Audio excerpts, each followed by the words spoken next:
صلوا على النبي اللهم صل على سيدنا محمد اللهم صل على سيدنا محمد وعلى آل سيدنا محمد اللهم صل على سيدنا محمد وعلى آل سيدنا محمد அல்லாஹ் தஆலாவுடைய பெரிய கிருபை அல்லாஹ் நம்ம எல்லா முஃமின்களாக முஸ்லிம்களாக தனது ஹபீப் முஹம்மது ரசூலுல்லாஹி ஸல்லல்லாஹு அலைஹி வஸல்லம் அவரின் உம்மத்தினராக அல்லாஹ் ஆக்கி அருள்புரிந்தான். அல்ஹம்துலில்லாஹ் அல்ஹம்துலில்லாஹ். மேலும் அல்லாஹ் தஆலா இது போன்ற கிருபையுடைய சபைகளிலே கலந்து கொள்ளுகிற ஒரு தௌஃபீக்கையும் அல்லாஹ் நமக்கு வழங்கினான். அல்ஹம்துலில்லாஹ் அல்ஹம்துலில்லாஹ். அல்லாஹ்வுடைய பேர் அருளால்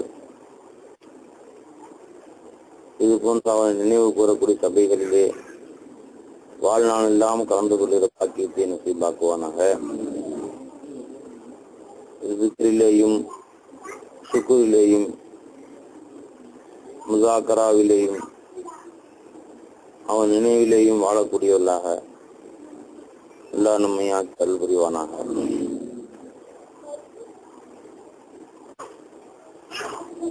தவஜ்ஜு பஹக், அல்லாஹ்வின் பக்கம் முன்னோக்குதல் என்பது ஹதீஸிலே ஒரு முக்கியமான விஷயம். எல்லா காரியங்களிலும் சதா அல்லாஹ்வின் பக்கம் முன்னோக்குதல். தவஜ்ஜு பகைர ஹக், அல்லாஹ் அல்லாத சிருஷ்டியின் பக்கம் முன்னோக்குவதை ஷிர்காக நம்முடைய தரீகாவில் பாடம் நடத்தப்படுகிறது. அதாவது ஷிர்க ஜலி, வெளிரங்கமான என்றால் அல்லாஹ் அல்லாத மற்ற சிருஷ்டிகளை வணங்குறது. ஷிர்க கஃபி என்றால் தவஜ்ஜு பகைரா, அல்லாஹ் அல்லாத சிருஷ்டிகளின் பக்கம் கவனம் செலுத்துதல் அப்படின்னு அர்த்தம். அது எப்போ உண்டாகும்?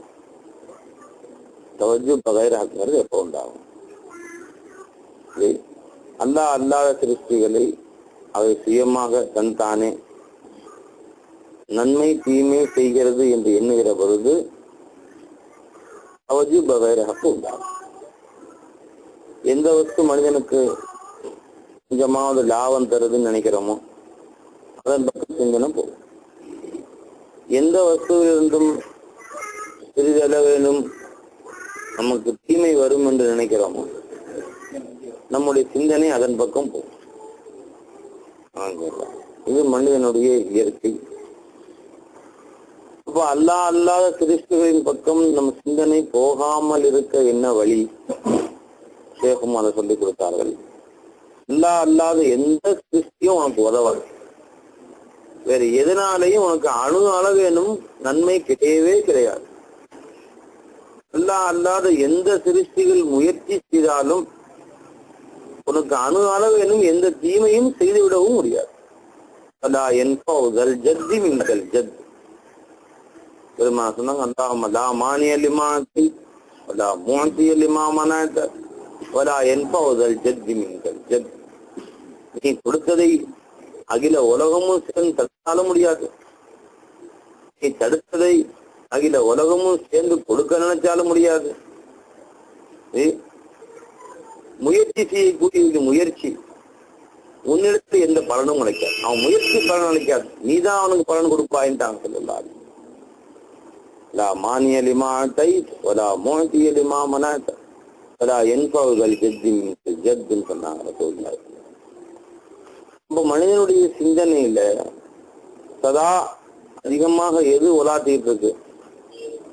எங்கெல்லாம் நன்மை வரும், எப்படிலாம் தன்னோட துனியாவை அனுபவிக்கலாம், எப்படியெல்லாம் இந்த உலகத்தை வளைக்கலாம், எதன் காரணமா தனக்கு ஒரு சந்தோஷம் ஒரு சுகம் வரும், அது என்னென்ன முயற்சிகள் செய்யலாம் என்று ஒரு பக்கம் கவலைகள், ஒரு பக்கம் தொந்தரவுகள் யாரும் கொடுத்தாங்க, சிரமங்கள் வருது, எடுத்துக் கொள்ளலாம். ஜல்பே மன்ஃபஅத் தஃபே மலர்ரத் என்று சுருக்கமாக சொல்லுவார்கள். மனிதனுடைய சிந்தனை புறம் எதில் இருக்குங்க? ஜல்பே மன்ஃபஅத், நன்மைகளை இழுத்துக் கொள்வது. இரண்டாவது தஃபை மலர்ரத், தீமைகளை விட்டும் தன்னை தவிர்த்துக் கொள்வது. இந்த ரெண்டில் தான் மனிதனுடைய சிந்தனை சதா உழன்று கொண்டே இருக்கும். அப்ப இந்த ரெண்டுக்கும் நம்ம யாரின் பக்கம் முன்னோக்கணும் சேகமாறு சொல்லி கொடுக்குறாங்க. உங்களுக்கு அணு அளவு நன்மை வேண்டுமென்னாலும் அல்லாஹ் பக்கம் முன்னோக்கும். ஒரு சின்ன தேவைனாலும் அவன் பக்கம் முன்னோக்கும். அதே மாதிரி ஒரு சின்ன கஷ்ட நஷ்டங்களை விட்டு நீங்க தவிர்த்து கொள்ள வேண்டும் என்று சொன்னாலும் அல்லாஹ்வின் பக்கம் முன்னோக்கும். இன்னைக்கு நாம இது ரெண்டும் நம்மள்ட்ட இல்லாம போயிருக்கின்றார்கள். நாம துனியாவில பெரிய ஆளா போக நினைத்தால், துனியாவை தனது கட்டணும்னு ஆசைப்பட்டால் தந்திரோபாயங்களை மேற்கொள்கிறோம். இந்த உலகத்தை சம்பாதிப்பதற்காக வேண்டி யார் அல்லாஹ்வை மறந்து தந்திரோபாயங்களை மேற்கொள்கிறார்களோ அவனை விட அல்லாஹ் இடத்துல கேடு கட்டவன் யாரும் இல்லைன்றான். இதை வளைக்கிறதுக்காக வேண்டி, ஒருத்தர் சாதகமாகிறதுக்காக வேண்டி அவர் செய்யக்கூடிய தீமைகள்லாம் ஒத்துக்கிறது, அவர் செய்யக்கூடிய சரியத்துக்கு மாற்றமா நடந்தாலும் பொறுத்துக்கிறது, அவரை பத்தி புகழ்ந்து பேசுறது முகத்துக்கு நேராக. இதெல்லாம் என்ன காரணம்? அவர்கிட்ட இருந்து ஏதாவது எதிர்பார்க்கறதுக்காக. அப்ப இந்த இந்த பாவங்கள்லாம் ஏன் நிகழுது மனுஷன்ட்ட? எல்லா பாவங்களுக்கும் மூல காரணம் நீங்க பாத்தீங்கன்னா அன்பர்களே,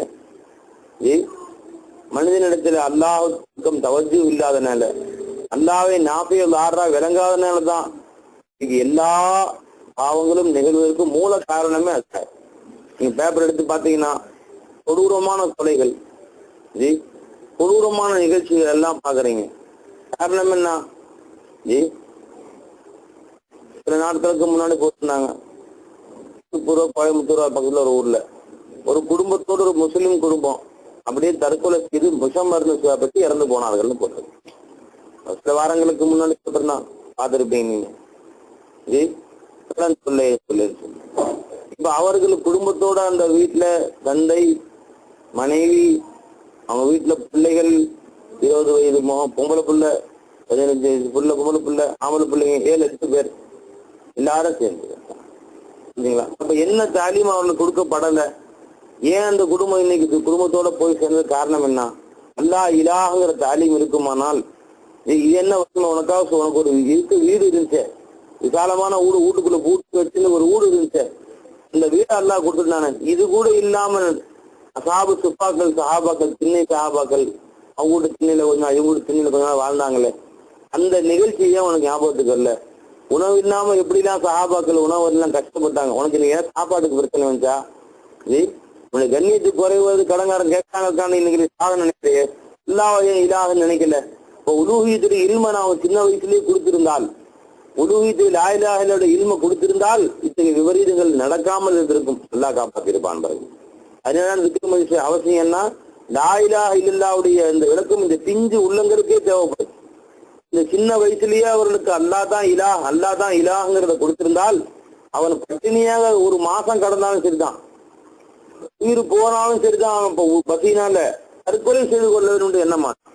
இந்த எண்ணம் வராது அவனுக்கு. அல்லாஹ் மீது ஆதரவு விளக்க மாட்டான். புரிஞ்சுங்களா? அதனாலதான் இந்த மாதிரி சபைகளை நீங்க கூட்டப்படுகிறது. அல்லாஹ் இலாஹ்ங்கிறது அல்லாஹ்வுடைய உலூஹியத்தை, அல்லாஹ்வுடைய ருபூபியத்தை இங்கே போதிக்கப்படுகிறது. அவன் மனிதன் அல்லாஹ் தான் இலாஹ், அல்லாஹ்வுடைய ருபூபியத்தையும் உலூஹியத்தையும் மனிதன் கேட்கிற போது அனுப்புறதுல அவனுடைய கவலைகள் மாறிடுது, சஞ்சலங்கள் மாறிடுது. எத்தனையோ பேர் சிரமங்கள்ல கஷ்டங்கள்ல யாருக்கு தான் சிரமம் இல்லை. அவன் அல்லாஹ் தான் இலாஹா இருக்கு. அவனுடைய இந்த தேவை அந்த தேவைன்னு இல்லை, எந்த தேவையும் பூர்த்தி செய்யக்கூடிய ஆற்றல் அல்லாஹ்வுக்கு இருக்கு. அவன் நாடியை செய்யக்கூடிய ஆற்றல் அல்லாஹ்வுக்கு இருக்கு. நீ எதை பெருசு நினைக்கிறது அல்லாஹ்வுக்கு ரொம்ப லேசு. நீ எது ஒன்னால முடியாது, இது நடக்குமா நடக்காதான்னு எதோ பிரம்மாண்டமான நினைக்கையோ உன்னுடைய வாழ்க்கையில, அது அல்லாஹ்வுக்கு பொறுத்த வரைக்கும் ரொம்ப லேசு. நாடியை செய்யக்கூடியவனாக அல்லாஹ் இருக்கிறான்.